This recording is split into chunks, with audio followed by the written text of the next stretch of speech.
Mine is actually very brief. Mine is very brief. Dr. Matiang'I comes in, and why there is so much attention coming. People are desperate in this country. People are desperate, and people are actually afraid of the future. And particularly the areas of education, the areas of security, the areas of health. Now, people are just afraid. People don't know what is going to happen. So then, Matiang'I comes with a history of a man of action. And in which areas was he known as a man of action? Again, it was in the area of education, the area of security, and the area of digitization. So, particularly in education, where he actually made a great change in the examination, the cheating in examination, it was so profound that schools that used to be top came down, and now it was clear they were cheating. Even entry into the university went down because people were cheating. So it was remarkable. And so people saw him as a man of action. And that is why when he comes in now, when people are feeling desperate, people say, this may be the guy we are looking for. We saw him. He did this, and we saw some changes. But then there is a danger that I think I see for him.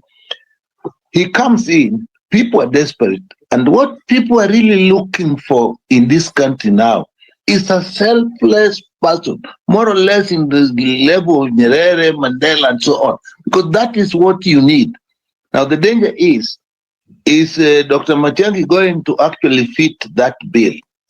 Is he going to avoid tribal grouping? Ethnicity is a big way of mobilization in this country. And it's very easy for somebody to be roped in this tribal politics and tribal mobilization. Is he really going to run away from that safely?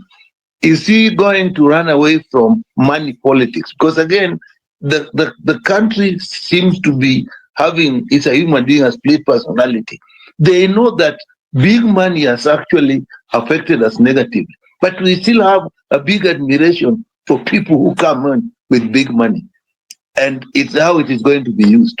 I wonder whether these two things, being driven in a tribal cocoon, being driven into look at how to use big money in politics. And then last, propaganda, where, as somebody said, what we know as his strengths are then scrutinized and then subjected to propaganda, will he survive these dangers? I think I'll summarize it like that. I see why people go for him.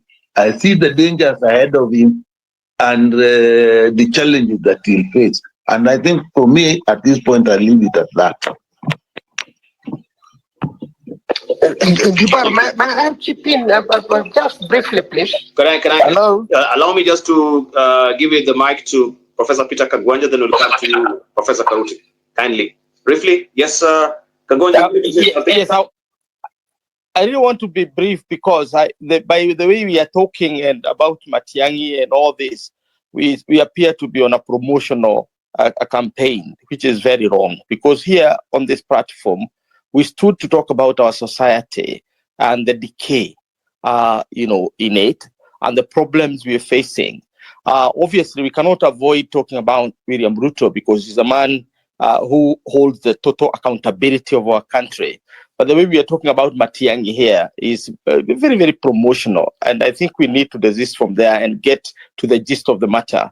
The essence of it is that I watched James Orekiapi, professor, a man of integrity, gifted, who had done great jobs, and obviously it went that way. Politics is a very different game from the kind of marketing that we're doing here. What we need to do is to look at what Matiang'I can do. Matiang'I was a fixer for Uhuru Kenyatta, and not everybody agreed with what Uhuru Kenyatta did. I remember Benji asking me, whether the current quagmire we find ourselves in has its origin or genesis in Uhuru Kenyatta's system. And I answered to the affirmative that is true. And Matiang'I, to a great extent, stood out as an exception to the general rule in that government, but at the same time, as a personal achiever, I, at a personal level, know Matiang'I long before he even got into politics, from civil society and all, and we work together as academics and all that. But the essence of it is that this is a different ball game. Now, the way we are doing here, we are not helping Matiang'I because Kalonzo Musyoka is watching or listening, or his people are listening. Mother Karua, my friend, Omunyoro is also listening where he is, and others are listening. So it's more of the Matiba factor when he came in 1992. Where is Odinga? Where is Murilo? Where are the others? So Matiang'I has come from abroad and is beginning to have this big axe that is splitting the opposition, or the opposition through. I think we need to talk about the issues that Matiang'I can address collectively with others. I think that's the debate, if we're talking about opposition. And to isolate the issues that differentiate him from Ruto, not the fact that he's this Akurian man who will bring Ruto down if Ruto does not want to get out of power. That's not really good marketing. The issue is, what does Matiang'I stand for? I know him as a man who has a resolve. Whatever other weakness we may bring about, is if he's at the helm of it, he will be able to stand his gun and stand on moral foundation. But how does he get there? He cannot get there by being paraded as better than others. I think we are using the wrong game here. Let's stop being promotional about Matiang'I. Let him stand up and say what he's going to do. Let him wade his way through either the opposition or whatever other formation is going to emerge. You never know by October next year what kind of other formation is going to emerge. But discussing Matiang'I as a fixer, I think that's the wrong approach to things. Thanks. Sorry.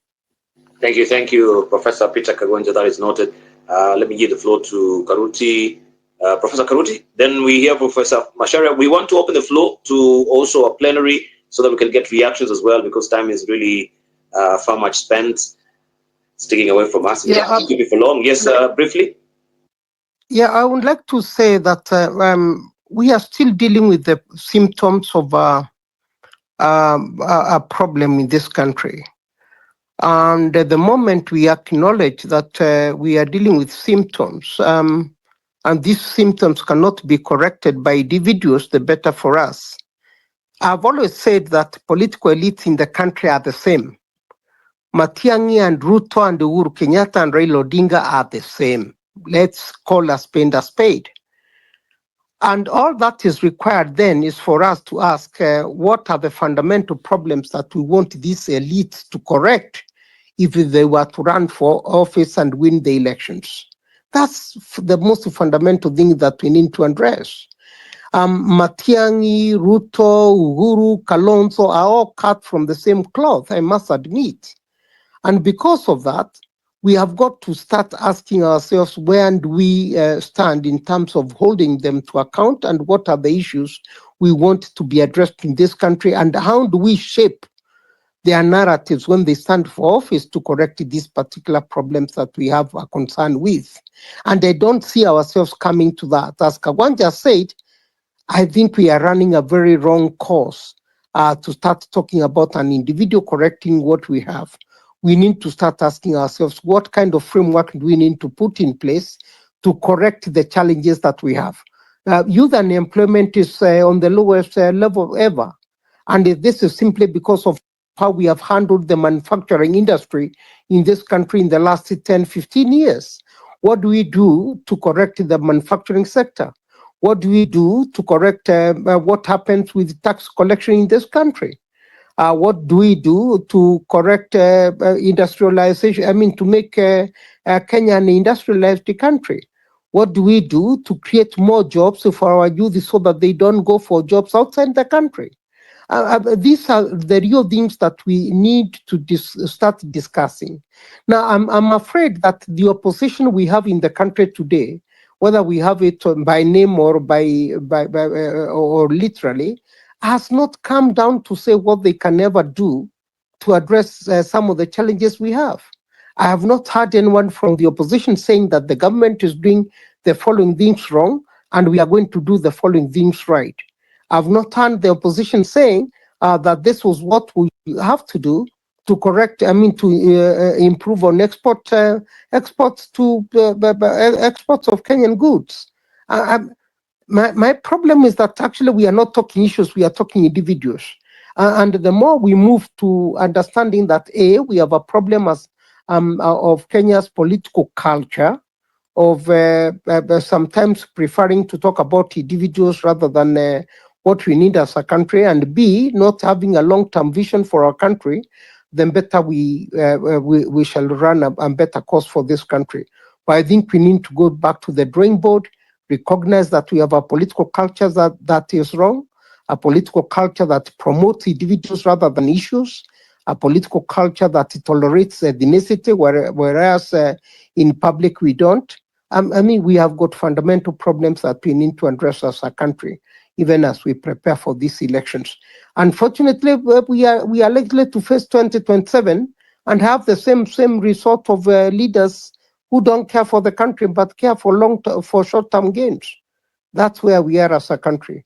We need to start asking, what kind of leaders can we produce who can have a long-term vision and work towards that end of making Kenya a better society? I think we are the ones who are tolerating these individuals and shaping what they do, and they're doing it wrong all the time. Thank you.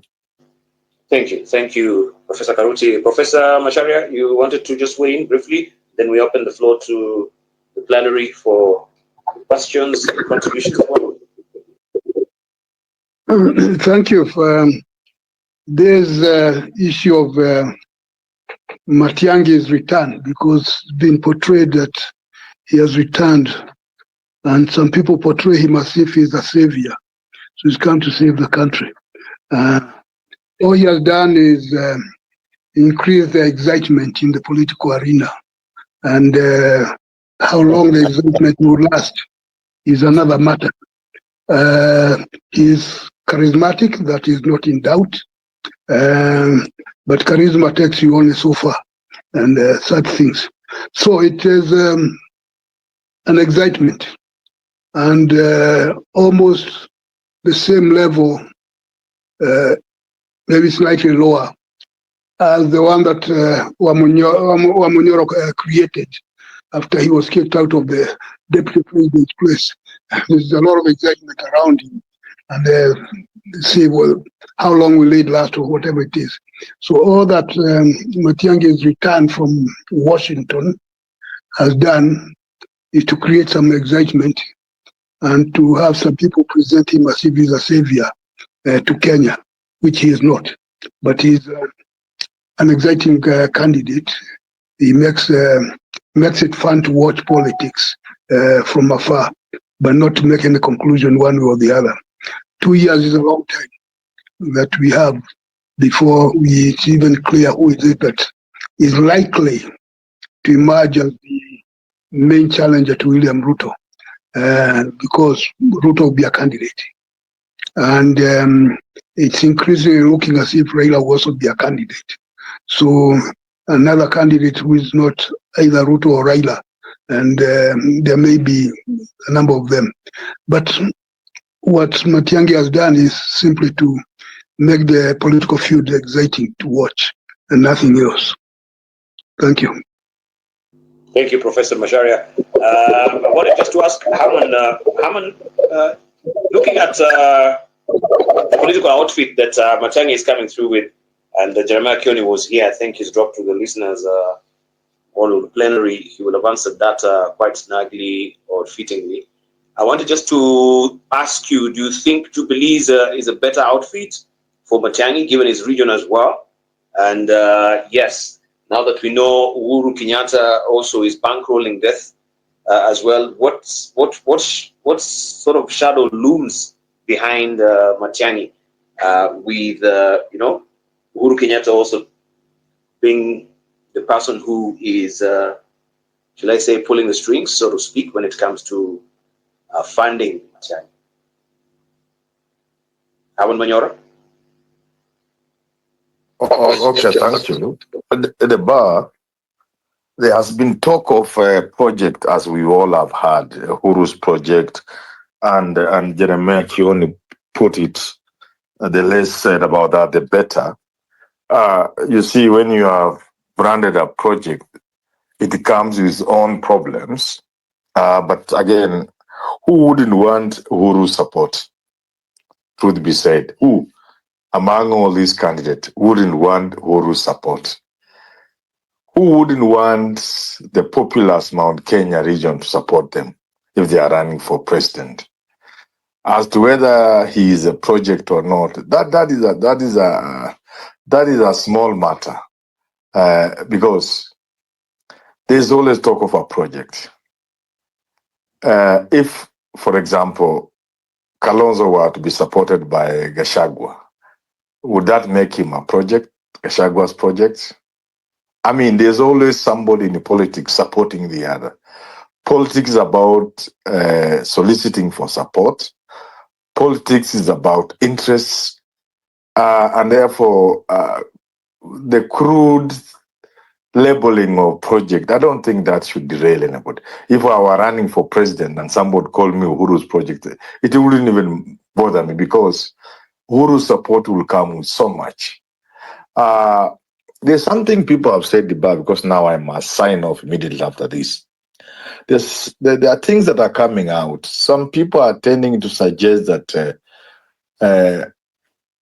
Matiang'I comes with his baggage. That happens in politics all the time, all the time. In fact, in 2007, as we are talking about changing this country through Raila Odinga, inevitably, there were people in the Pentagon and around the Pentagon who had questionable characters.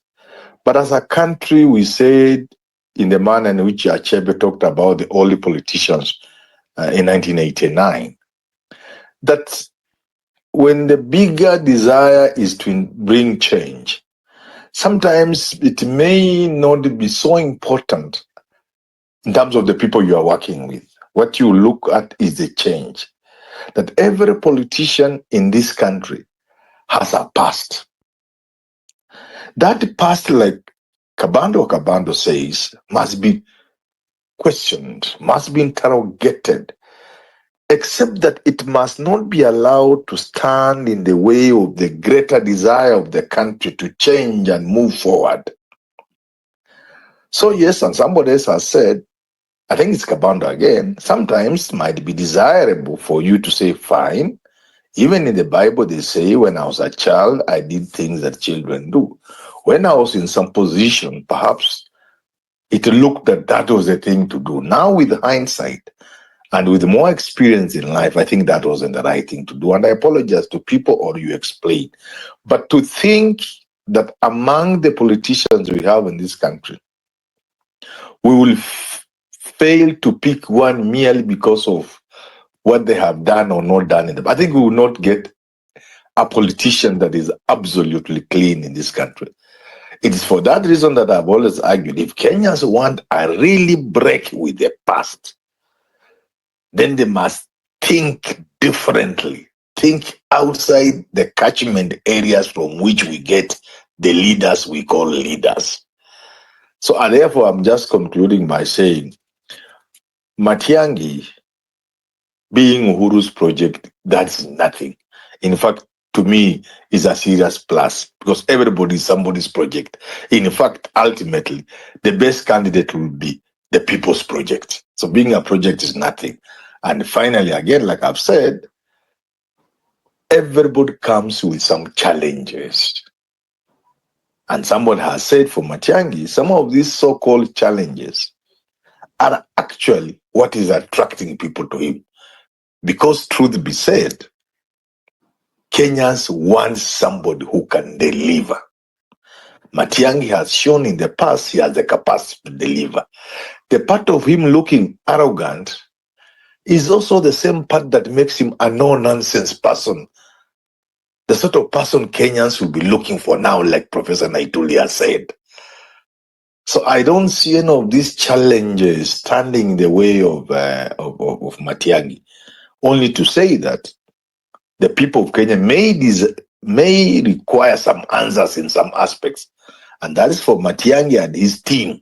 Onyonka, I hope you are listening and delivering this. For them to ensure they are able to communicate with the people of Kenya, have a conversation with the people of Kenya around the issues that may make some people uncomfortable. And I don't think that's too much. Thank you, Diba, and I think I sign off now. Thank you. Yeah, don't go away. We want just to open the plenary and then we wind up briefly.